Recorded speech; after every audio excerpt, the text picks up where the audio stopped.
Home means something different to everyone. But with Rocket Mortgage, home can mean even more.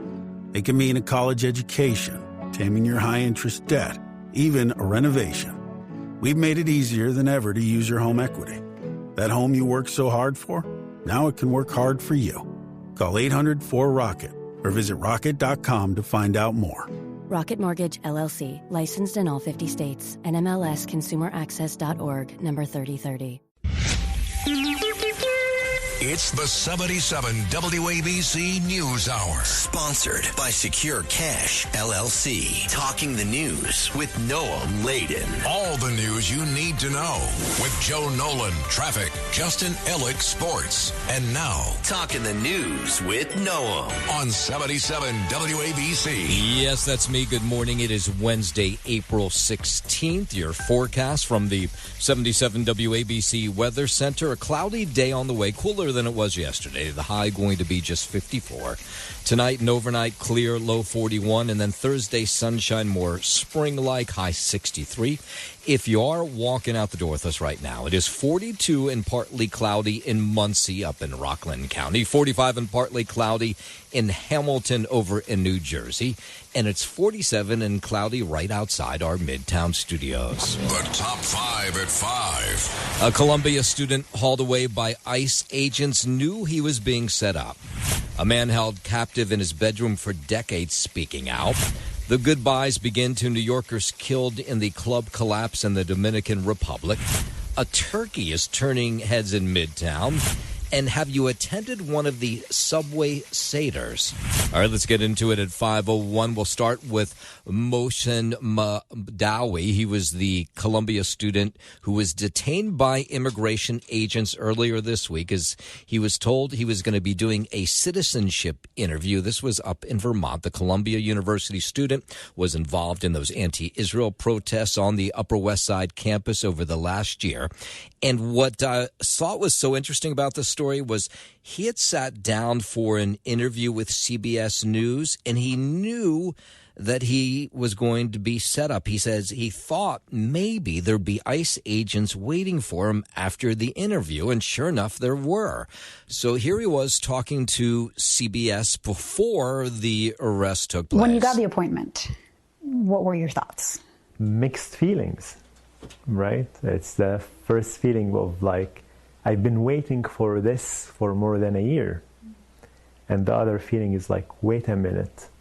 Is this a honey trap? Yeah, so it's interesting that he went even though he thought it might be a trap. His attorneys say he was detained under this little used law allowing foreign nationals to be deported if they pose serious adverse foreign policy consequences. That's the legalese, making him the latest student to face detention, including, of course, fellow Columbia activist and a friend of his, another green card holder, Mahmoud Khalil.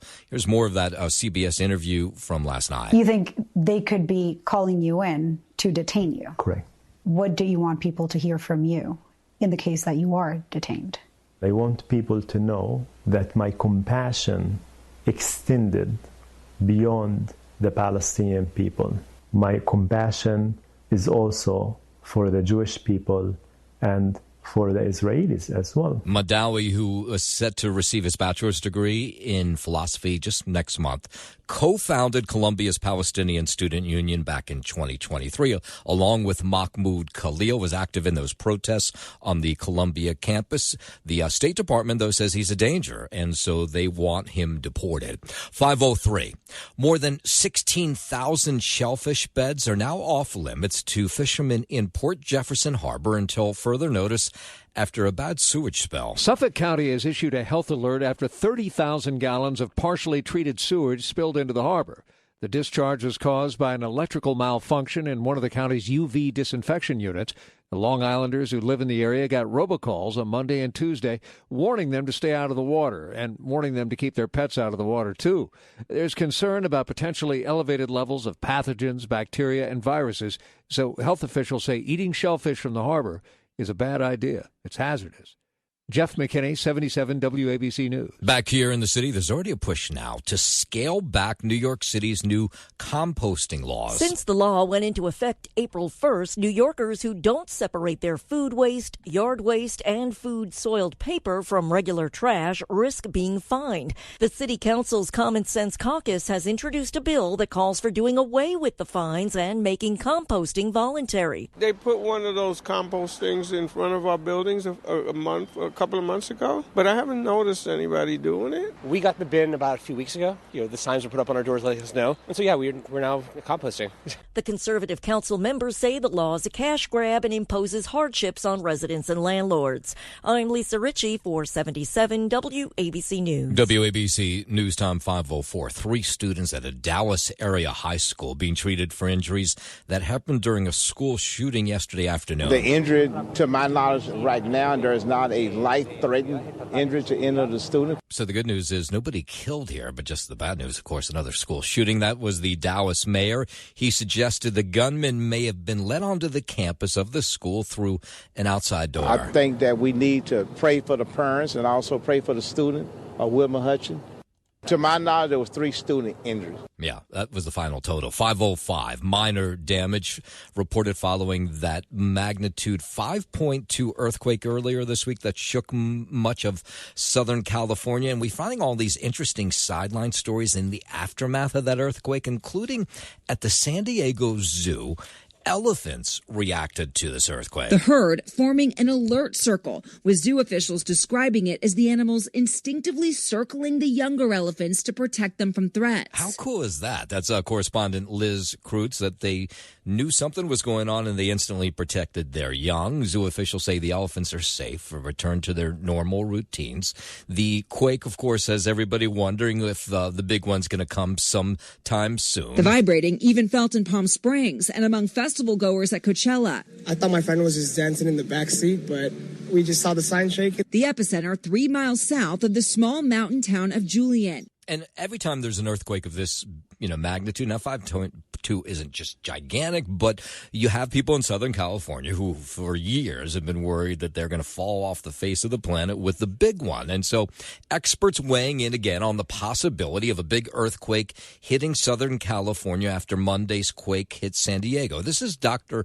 Pat Abbott. He is a geology professor at San Diego University. The worst case scenario for Southern California would be a Turkey-like situation, what happened there 2 years ago. And that would be if the San Andreas Fault and the San Isidro Fault, side by side, feeding into and through the city of San Bernardino. Yeah, he says the Cascadia subduction zone, that's under Oregon, Washington, Alaska. It's more likely to produce a quake of 9 or greater. And if you get a quake of 9 or greater, of course, then there's going to be big-time damage. I don't think we could get one as big as an 8, and certainly above that, no.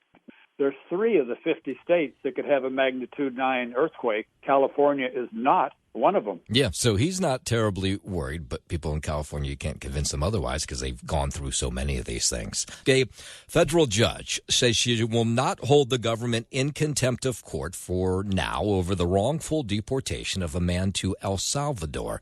An attorney for Kilmar Abrego Garcia spoke after yesterday's ruling. This case is about the government unlawfully and admitting to unlawfully removing a gentleman from this country, from Maryland, from his home, his family, and taking no actions to fix that, as ordered by the Supreme Court in a unanimous decision. Now, the White House originally said Garcia, who was living in Maryland, was mistakenly deported due to a paperwork error.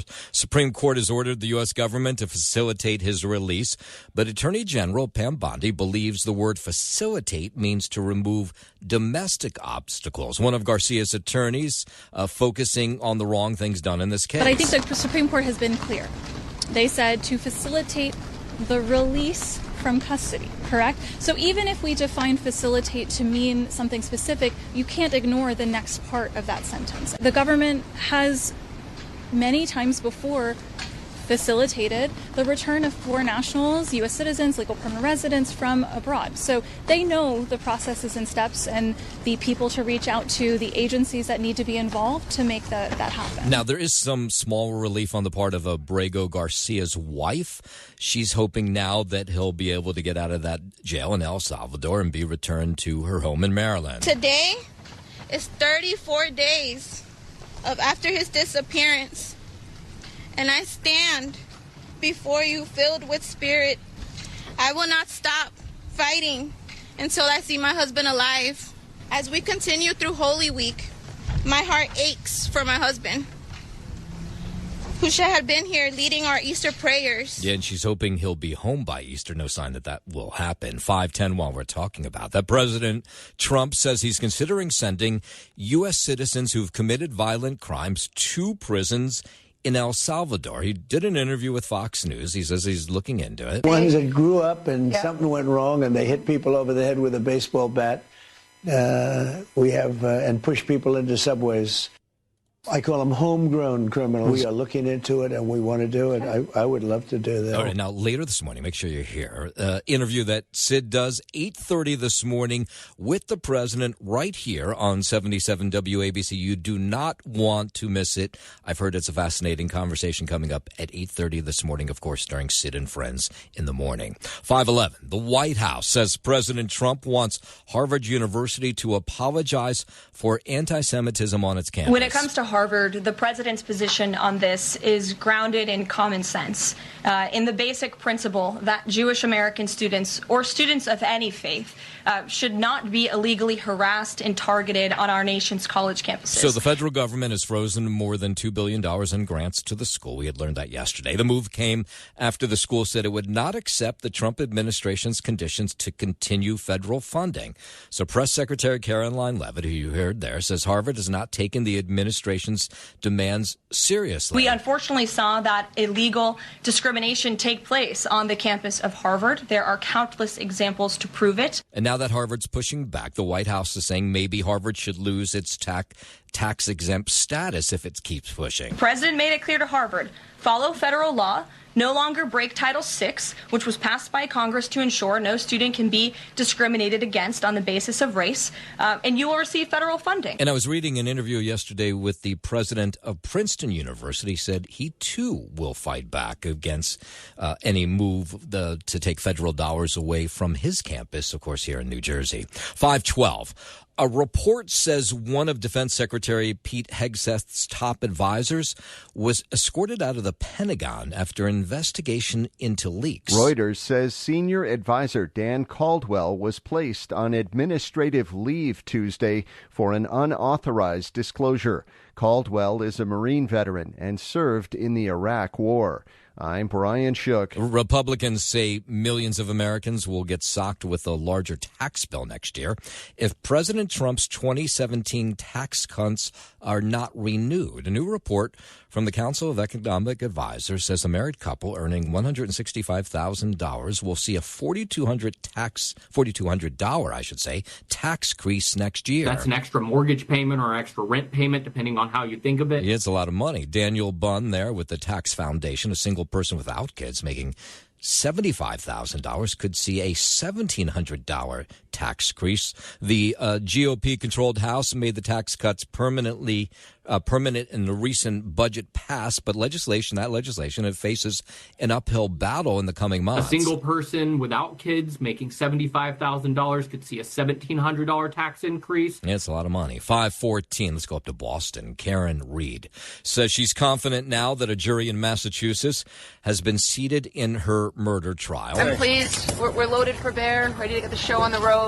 Now, Reed, if you haven't been following the story, it's huge up there. Is accused of hitting and killing her Boston cop boyfriend, John O'Keefe, with her SUV in 2022. Reed claims she's being framed for O'Keefe's killing and that her first trial last year ended with a hung jury. Opening statements will start sometime next week. 5:14.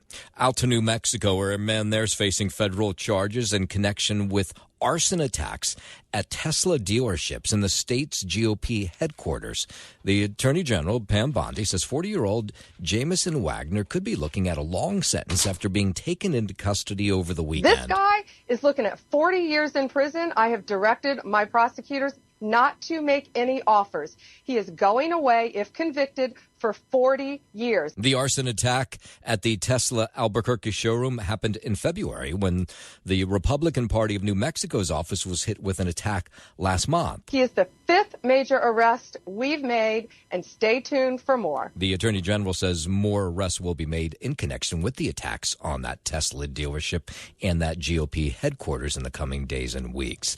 5:15 now. Let's head over to the 77 WABC Sports Desk. Happy Hump Day. Good morning, Justin Alec. Happy Hump Day. Good morning to you, Noam Layden. We will start here on the baseball dime. It was Jackie Robinson Day across the MLB. Everybody wearing the number 42 in Brooklyn Dodger blue. Out in the Bronx, Jason Dominguez went 3 for 3 with a 3-run double that put the Yanks ahead in the sixth inning of a 4-2 victory over the Royals. Max Fried struck out 7 in 6 2/3 innings, and the Yankees erased a 2-0 deficit with a 4-run sixth, aided by 3 straight 2-out walks. New York will go for a 3-game sweep in tonight's series finale. From the Bronx, Clark Schmidt will make his return to the Hill for a 7:05 p.m. first pitch. In Minnesota, the Mets got doubled up by the Twins. The final score 6-3.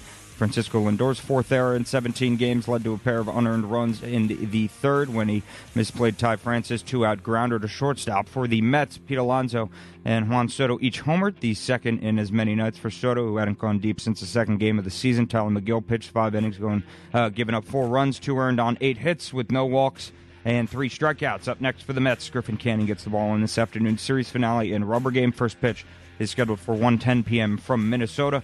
To the NHL in Boston, the Devils beat the Bruins 5-4 in overtime. Timo Meier had a goal and 2 assists. Jake Allen made 20 saves for the Devs, who had already clinched a postseason matchup with the Carolina Hurricanes. Dawson Mercer had a goal and an assist for New Jersey. In Elmont, the Islanders fell 3-1 to the visiting Washington Capitals. They've dropped 4-5 going into their season finale at Columbus come Thursday night. They will miss the playoffs for the second time in 4 seasons. A couple of NBA play-in games last night. The final from Orlando. The Magic topped the Hawks 120-95. The Magic will move on to play 2-seed Boston in the first round, while the Hawks filter into Friday night's play-in game for the Eastern Conference 8-seed. They'll meet the winner of tonight's play-in between the Heat and the Bulls, set for a 7:30 p.m. tip-off from Chicago. And the final from San Francisco, the Warriors beat the Grizzlies 121-116. West, the Warriors will move on to play 2-seed Houston in the first round, while the Grizzlies get set for a Friday meeting with the winner of the Mavericks vs. Kings play-in game tonight, which is scheduled for a 10 p.m. tip from Sacramento. That's your sports zone. The thought is the Celtics are still just going to win this whole thing, or no? Well, I mean, they're not even the 1 seed in the East. You know, you got a 1 seed in the East in the Cleveland Cavaliers. They're good, but I think Boston's better. You think so? Yeah. Well, a consensus is that, at least for our Knicks, who are 3 seed, and bound for the first round coming up against Detroit, that they will probably beat Detroit in the first round and then have to meet Boston in the second round, where they will. I would put my money they may not even get out of Detroit. They've not looked very good lately. That's what we had Stephen A. Smith on a couple of days ago with Sid, and that's what he was saying the same thing. He was saying, look out for this Detroit team. So, hopefully the Knicks don't have to play or don't play down to Detroit. They still are the better team there, and should be able to get out of the first round. And then, meet Boston in the second, where they'll probably fall, unfortunately. That's your Sports Gnome. I'm Justin Ellick on 77 WABC. We have some breaking news, unfortunately, some sad stuff coming out of Newark this morning. One woman was killed, another injured in a house fire overnight in Newark. So this is what we're being told. Heavy flames broke out on the top floor of a 3-story home, Astor Street, about 1:30 this morning. Some Good Samaritans in the neighborhood were told that there were kids trapped inside. They tried their hardest to get in through the smoke and flames to get everybody out. At least one woman was rushed to University Hospital. We do not know her condition. Another young woman was pronounced dead at the scene. The fire is now under the investigation of the Essex County Prosecutor's Office. We do not know the age of the victims. Of course, there's more about this fire, what seems to be a tragic one in Newark overnight, comes into us. We will pass it on to you. 521. Elon Musk wants control of a public beach in Texas, and the state legislature there seems to be willing to give it to him. A bill is up for debate this week that would designate all spaceports as critical infrastructure. Just launch pads, they're economic powerhouses and national security hubs. The bill would put the SpaceX launch pad in the same category as pipelines, airports, military bases. Any attempt to breach security would be treated as an emergency if this bill goes through. They are also where the United States Department of Defense develops game-changing technologies to further enhance national security. Any means to damage or disrupt the spaceport will be a heightened criminal offense, just like it is for airports or oil pipelines. Yeah, so there are some fears because there's a pushback against Elon Musk that they might try to get in the way of some of these space flights. 521, the NAACP suing the Department of Education over efforts to eliminate diversity, equity, and inclusion initiatives in schools. The federal lawsuit argues the government's moves are discriminatory and unconstitutional and have a chilling impact on efforts to make sure black students are given equal educational opportunities. The suit filed Tuesday mentions schools like Brown and Harvard universities, which have seen federal funding freezes over DEI initiatives and other policies. The NAACP claims the Department of Education is making policies based on factual inaccuracies and misinterpretations of civil rights laws. I'm Tammy Trujillo. Let's go down to Washington, D.C. Meta CEO Mark Zuckerberg spent the day yesterday being grilled by the Federal Trade Commission. Zuckerberg took the stand again today to testify in Meta's antitrust trial, where the company is accused of buying Instagram and WhatsApp in an effort to protect its alleged monopoly in the social networking industry. Federal officials attempted to show Meta made the acquisitions with the express goal of eliminating its competitors. Zuckerberg characterized the decision to purchase Instagram as a way to avoid building a new app from scratch and instead buy an app that was already successful. Meta's lawyers have denied the FTC's allegations, saying Meta faces plenty of competition from other social media platforms like TikTok. I'm Lisa Taylor. 523, let's go from D.C. to Miami. A Miami area jury needed less than an hour to convict a nurse who was accused of some really horrific crimes. Count 1, first-degree murder. The defendant is guilty of first-degree murder. The defendant is guilty of aggravated child abuse. The defendant is guilty of aggravated child abuse. Prosecutors say Gina Emanuel abused her 3 adoptive children. She allegedly locked the refrigerator, burned their hands on the stove, forced them to eat human waste, and prevented them from going to school or seeing doctors. Her 7-year-old died. One of her other adopted children testified that Emanuel would chain them up. It's not fair that she took someone's life. I mean, they were a child. She was only 7, so it's not fair. Another one of her daughters says the trial was difficult to watch. I'm not going to say it was easy. It's mentally exhausting, but it's over. The defense, amazingly, argued that the kid's punishment was legal, and she couldn't have known how seriously sick the girl was when she developed pneumonia and passed away. But sounds like the jury got it right. Emanuel's sentencing set for April 30th. She's expected to get life in prison, which, after hearing her crimes, is not long enough. 524, leaders in a Northern California city have begun building a safe sleeping site to help the homeless. This, of course, is a problem all over the country. Every city and town dealing with it, trying to figure out how to accommodate what tends to be a growing population of homeless. So in Northern California, there's one area they're going to set up tents, and those homeless there will receive services like 3 meals a day, case management, and sanitation. Their stay here will be short. Our goal is to stabilize folks, assess their needs, connect them to case management, and help them move on to a longer-term setting within 30 days. San Jose's Mayor Matt Madhen, he's the city's first safe sleeping site. Now, there's been other cities and towns that have tried this, but in this case, this will be fenced in. They'll have security around the clock. Telling people that you need to leave your tent so you can move into their tent just seems a little ridiculous. People don't want to live in tents. So expected to be completed by June, this new community. We'll see how it goes. 525. Governor Gavin Newsom has launched a campaign inviting Canadians to visit California in a video that was posted on X. Now, you've heard there's been since President Trump has gotten to the White House, that fewer Canadians are coming to the country. We've seen this here in New York. They've seen that in California as well, is that tourism from Canadians, which is big, to the U.S. is down. The Golden State and Canada have always shared so much in common. Sure, you know who's trying to stir things up back in D.C., but don't let that ruin your beach plans. California, it's the ultimate playground. 2,000 miles from Washington and a world away in mindset. Yes, so the campaign at just over $5 million as part of Visit California's annual marketing investment in Canada, according to Newsom's office. Tourism from Canada generates nearly $4 billion for the state in revenue, but they've seen a 12% decrease just in February alone compared to the same time last year. 526. Of course, yesterday was tax day. Did you pay up? I mean, you're supposed to pay up, otherwise you start queuing or start getting fines and that kind of thing. Well, I have to pay, so.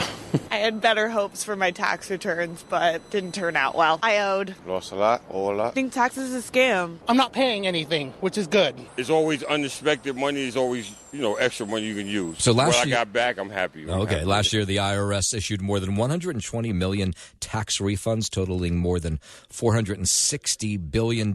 Nearly 16 million of those refunds included refundable child tax credits. So these people in Midtown yesterday saying, okay, some had to pay, others will collect. Usually I take care of it as soon as I get my W-2s. I get that out the way. They don't take long to do it. Why should I take long? You know what I mean? I'm almost finished with them. I did not, but I will next year. That's just very much like me to put it to the last minute, to be honest. You one of these people that uses TurboTax? So the taxpayer advocate says about 54% of Americans went to some sort of certified expert, like an accountant. Because I could not do it myself. Yeah. That's so much time and effort that I'm too scared.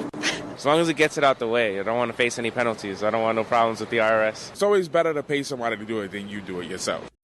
ChatGPT Plus is free for college students through May. Here's the thing. You've got a lot to do between now and then. Studying for finals, writing papers, trying to keep your life on track. And ChatGPT can help with all of it. It can quiz you for your econ exam, make a study guide from your French notes, plan out your meals and study breaks. It can get really specific on how you like to learn. It can even help you come up with ways to stop procrastinating. So from now until summer break, take advantage of all the ways ChatGPT can make your life easier. Restrictions apply.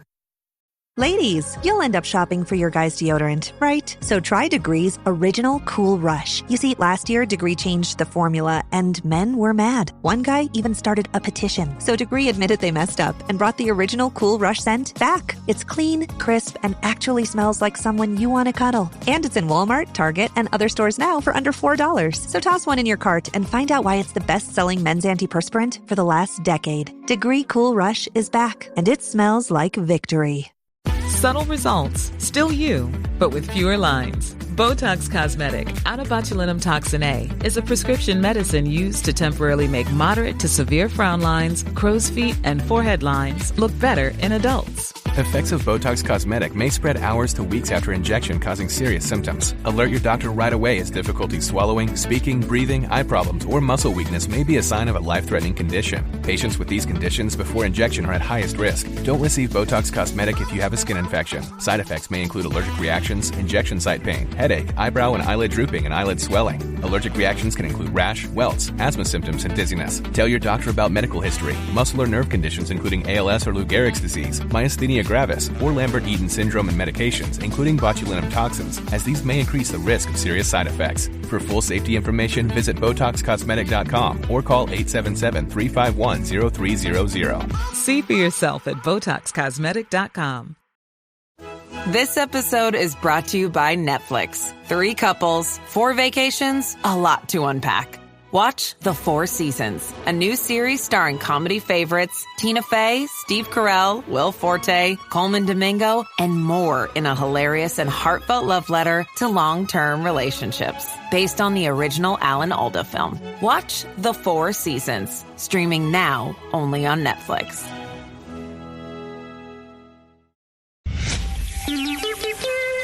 It's the 77 WABC News Hour. Sponsored by Secure Cash, LLC. Talking the news with Noam Laden. All the news you need to know with Joe Nolan, traffic, Justin Ellick, sports. And now, Talking the news with Noam on 77 WABC. Yes, that's me. Good morning. It is Wednesday, April 16th. Your forecast from the 77 WABC Weather Center. A cloudy day on the way. High 54. Tonight and overnight, clear. Low 41. And then it's more spring-like tomorrow. Thursday, sunshine. High 63. If you are walking out the door with us right now, thank you so much. It's 42 and partly cloudy in Muncie up in Rockland County. It's 45 and cloudy in Hamilton over in New Jersey. And it's 46 and partly cloudy right outside our midtown studios. The man who says he was held captive by a stepmother in a Connecticut home for decades released his first public statement yesterday. I think a lot of people have been just completely fascinated by this story. The 32-year-old man, we do not know his name. He refers to himself as S, like the letter S, to protect his identity. Says he's reclaiming control over his life and his future. His stepmother, Kimberly Sullivan, has been charged for allegedly holding her severely emaciated stepson in captivity for over 20 years in his bedroom since he was 11 years old and forcing him to endure prolonged abuse, starvation, severe neglect, and inhumane treatment. When he started a fire in his home, hoping to get the attention of firefighters, and that's what he did, they found him. He was just 68 pounds.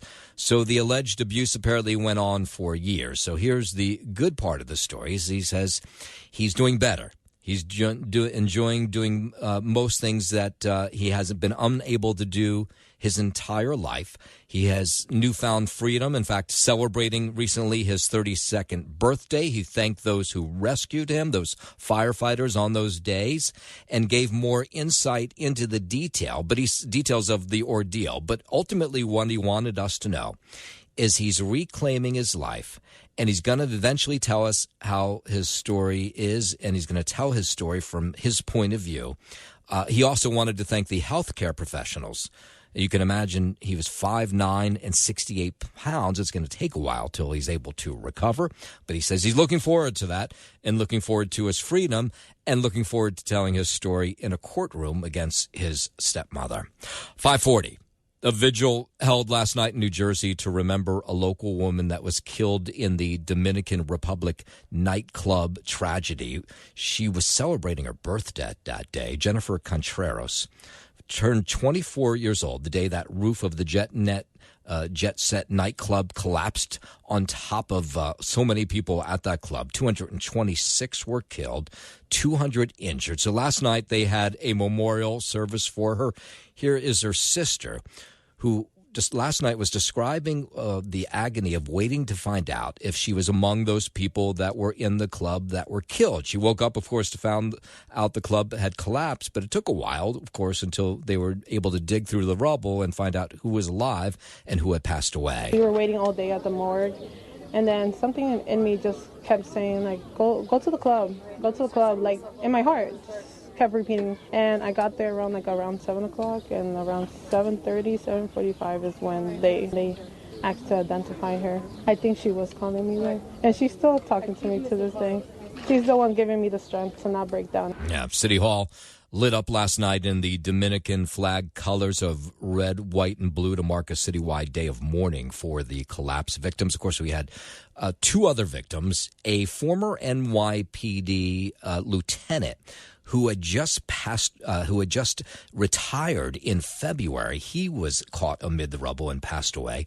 And then a father of one, a young child, and with another baby on the way, he also passed away amid that collapse. We still don't know why that club came tumbling down last week. 5:42. New York City Council suing Mayor Adams now over an executive order that allows ICE agents to operate on Rikers Island. The suit's not arguing the legality of ICE running an office on the island. It's focused on the how. The order was signed by First Deputy Mayor Randy Mastro, not the mayor. The council says that's illegal. The suit filed in Manhattan Supreme Court says Adams shouldn't be able to issue that order either. calling it a conflict of interest and the, quote, purchase price of Adams getting his federal corruption case dismissed by the Trump administration. Andrew Whitman, NBC News Radio, New York. WABC News Time 542 jury selections started yesterday in the sex crimes retrial of former movie producer Harvey Weinstein. This is here in the city. Lindsay Goldblum is the attorney for one of the alleged victims who was not actually part of the original trial. This was not consensual. This was sexual assault with force.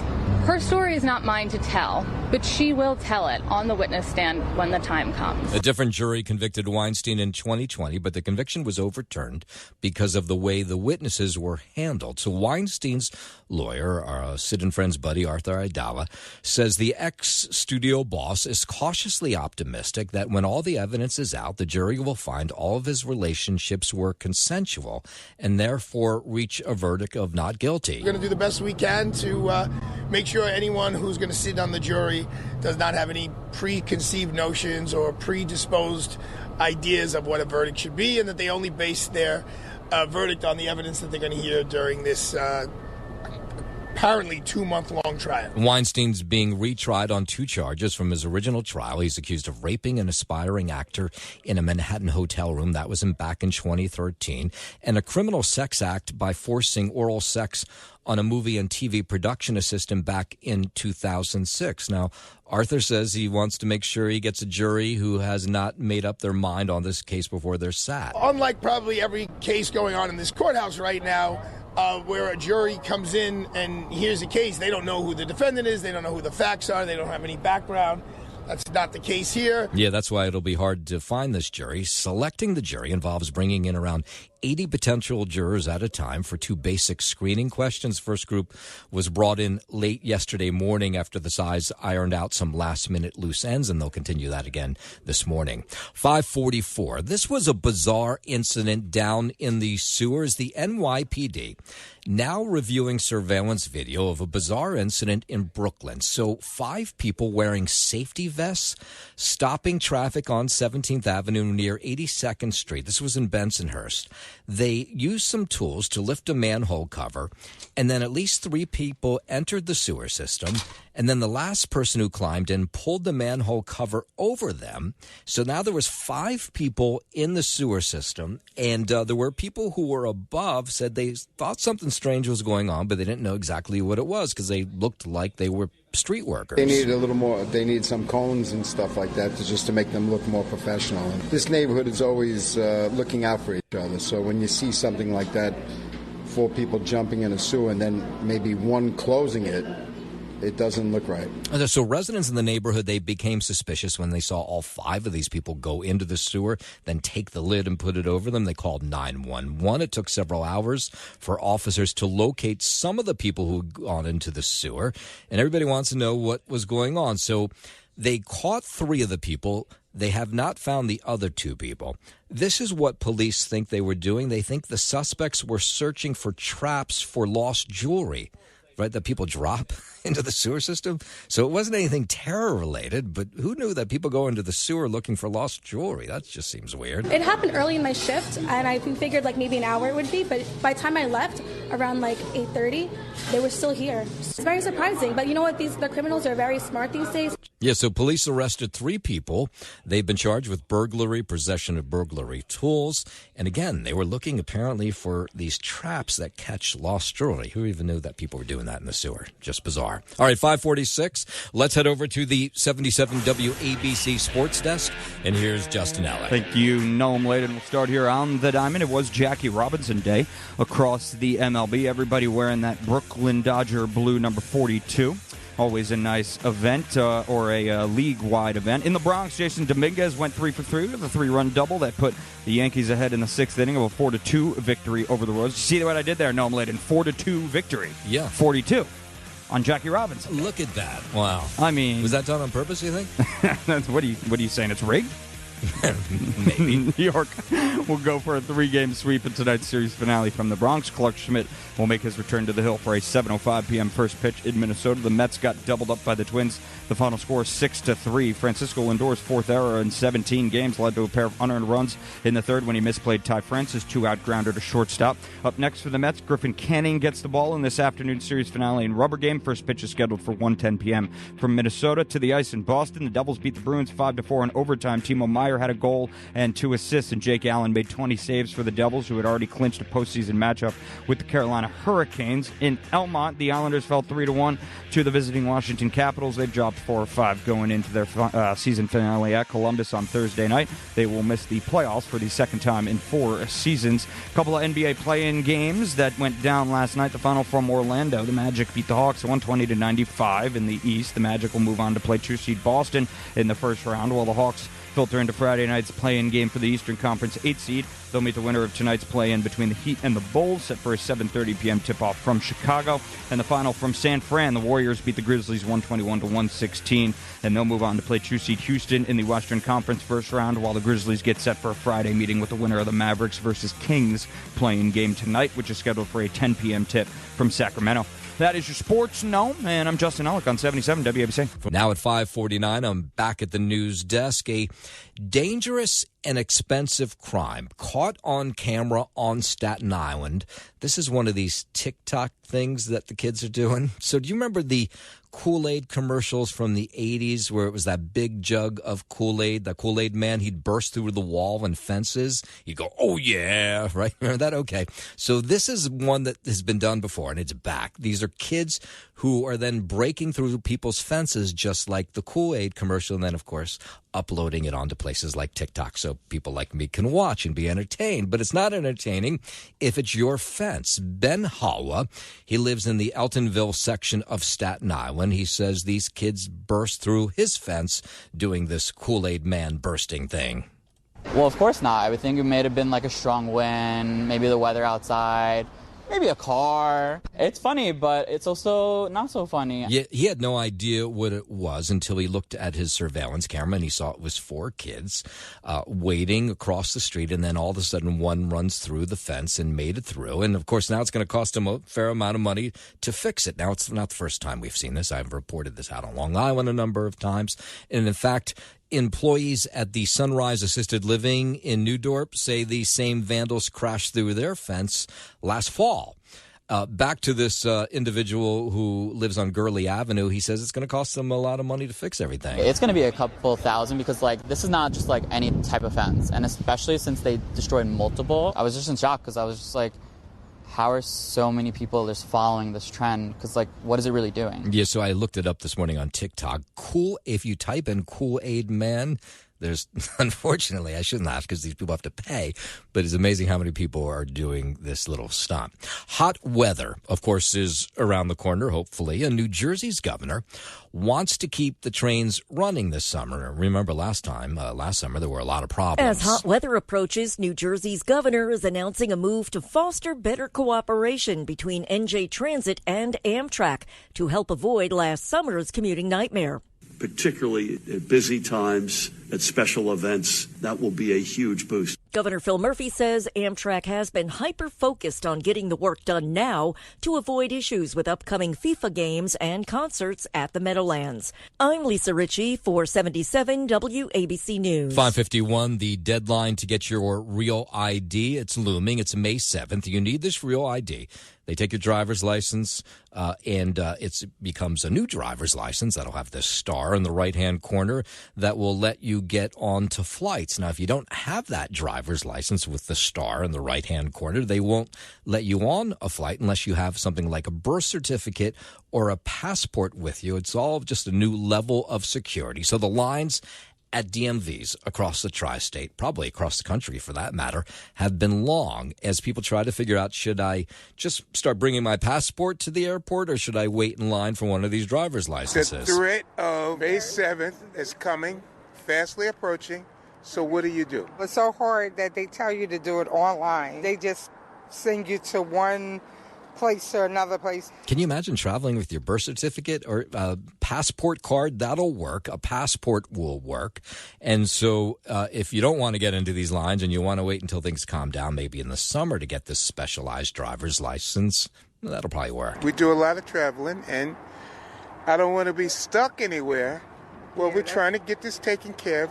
I have a passport. Not only do I have a passport, but I have a passport card. Now, some of these DMV offices are extending hours now, so you can pick up one of these specialized Real ID driver's licenses. But what we've been hearing from people who've been waiting in line is sometimes it takes hours upon hours to get to the front of that line, and you got to make sure, of course, you have all the right documents. 5:53. A high school student in Newark has a big decision to make after he was accepted to 7 Ivy League universities. Angel Ortiz is a senior at the Arts High School. He wants to study political science, and now he has to decide where. I mean, this is really incredible. There's not many students each year that make this happen, but Ortiz got accepted just a couple weeks ago to Yale. So now he's been admitted to Yale, Dartmouth, University of Pennsylvania, Harvard, Columbia, Brown, and Princeton. It was a mixture of doing a lot of schoolwork, being with my friends all the time to get that extra motivation to do all my work, getting that encouragement from my parents. I mean, it is an incredible feat. Ortiz plans to visit several of the campuses before making his final decision. His parents, immigrants that came here 23 years ago. They say at the time his mother said, at the time when she moved here, she said Princeton would be the dream school she'd want her future kids to go to. And now her kid has a chance to go to Princeton. The challenge is certainly daunting. I mean, these are all 7 institutions that are world-class. They all offer something that I want to pursue. Yeah, so he wants to study political science, maybe become a lawyer or get into politics. 5:54, happy hour may soon be affected in the New York City area thanks to a beer delivery worker strike. I probably should have led with this story. Think about it now. Maybe I buried the lead this morning. Around 600 workers with the Manhattan Beer and Beverage Distributors, they hit the picket line yesterday over what they call unfair labor practices. They're trying to take our pensions and other retirement benefits from new and current employees, just trying to get a fair contract, get what we deserve. The union is also calling for more workers on trucks, improved working conditions. Manhattan Beer is the exclusive distributor of beers like Corona, Coors, Sam Adams to bars, restaurants, retail outlets across the city, Long Island, Westchester, and other suburban areas. Can you imagine if it was cut off? People would take to the streets. Hands off our patient! Hands off our patient! So deliveries of certain cider wine brands could also be held up if this strike lasts too long. 5:56, over the weekend, in California, some crosswalk buttons were taken over. Have you hit one of those crosswalk buttons where it gives you like a little speech, like you can't cross now, cross in a minute? So they took over these crosswalk buttons and they put other people in them. So Mark Zuckerberg can be heard on one, Elon Musk on another. You know, they say money can't buy happiness, and I guess that's true. God knows I've tried, but it can buy a Cybertruck, and that's pretty sick, right? Okay. Some sort of weird stunt. We don't know what it's really about. They took speeches from Elon Musk and Mark Zuckerberg, and then you heard them as you pushed these crosswalk buttons in Palo Alto over the weekend. Here in the city, a local turkey turning heads as she was seen trotting around Manhattan yesterday. Raccoons, ferrets, snakes, never a wild turkey. Yeah, so the turkey already has a name, Astoria. Apparently, this turkey first spotted in Queens earlier this month. She was only in Queens for just a short time, then touched down in Midtown. And now you have these birders, these people who follow birds and take pictures of them, following this turkey around Manhattan. She's much loved. Astoria has fans all over Manhattan, all over the world. Wild turkeys can fly. They can fly fast, but they're like sprinters. They cannot go too far. Now, they think this turkey is originally from Roosevelt Island, so they think at some point the turkey will get back there. In the meantime, birders, these people who love following birds around, say just leave the turkey alone. It'll find its way back to Roosevelt Island for what they think will be mating season. Just let her be. Observe her, but at a distance. Just enjoy her miraculous presence in Manhattan. Yeah, meanwhile, everybody posting pictures of this wild turkey on, Instagram, TikTok, that kind of thing.